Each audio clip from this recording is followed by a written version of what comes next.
एक बार की बात है। एक गांव में एक बूढ़ा आदमी रहता था। वह बूढ़ा आदमी अपने बेटे से बहुत परेशान था क्योंकि उसका बेटा बहुत ही नालायक था, कामचोर था।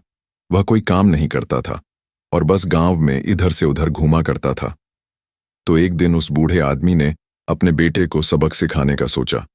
उसने अपने बेटे को अपने पास बुलाया और उसे कहा कि बेटा, घर के अंदर अलमारी में एक घड़ी रखी हुई है, तुम उसे निकाल कर लाओ। लड़का घर के अंदर गया और उस घड़ी को बाहर निकाल कर लाया। फिर उसके पिता ने उससे कहा कि अब तुम एक काम करो, इस घड़ी को अपने साथ बाजार में लेकर जाओ और जितने लोग भी तुम्हें मिलेंगे सबसे तुम इस घड़ी की कीमत पूछ कर आना। अब वो लड़का उस घड़ी को लेकर बाजार में चला गया। उसने बाजार में सभी लोगों से उस घड़ी की कीमत पूछी। किसी ने उस घड़ी की कीमत 500 बताई, किसी ने 1000, तो किसी ने 800। सभी लोगों ने उस लड़के को उस घड़ी की कीमत अलग अलग बताई और कई लोगों ने एक जैसी। वह लड़का अपने पिता के पास वापस आया और उसने उनसे कहा कि पिताजी, सभी लोगों ने इस घड़ी की कीमत अपने हिसाब से बताई। किसी ने 500, किसी ने 1000, तो किसी ने 800।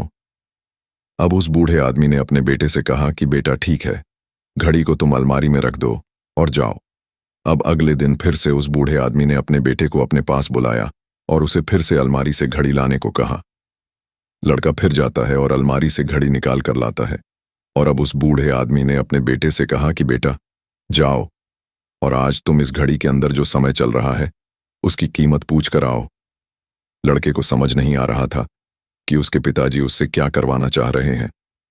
वह दुखी मन से फिर से घड़ी को लेकर बाजार में चला जाता है और सभी लोगों से उस घड़ी के अंदर जो समय चल रहा था उसकी कीमत पूछता है।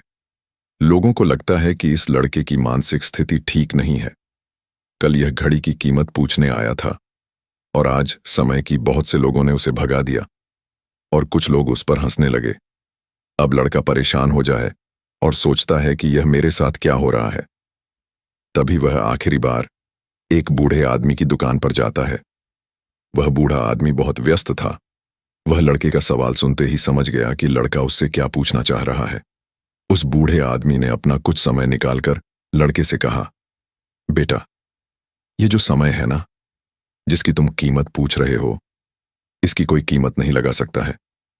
तुम करोड़ों रुपए देकर भी अपनी जिंदगी का एक सेकंड वापस नहीं ला सकते हो। इसीलिए इस टाइम का सही उपयोग करो। टाइम की एक अच्छी बात है और एक बुरी बात है। बुरी बात यह है कि टाइम गुजर जाता है और अच्छी बात यह है कि तुम उसे किन चीजों में गुजारते हो, ये तुम्हारे हाथ में होता है। सभी के पास दिन में 24 घंटे होते हैं, अमीर के पास भी और गरीब के पास भी। बस यह तुम्हारे हाथ में है कि तुम उस टाइम से क्या नया कर सकते हो।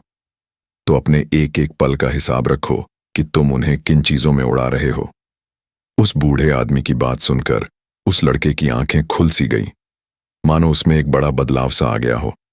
और फिर वह अपने पिताजी के पास उस घड़ी को लेकर गया और उन्हें सारी बात बताई और उस दिन के बाद से उस लड़के की जिंदगी बदल गई। दोस्तों कहते हैं कि टाइम सबके लिए फ्री है, लेकिन वह प्राइसलेस है। वह कीमती है।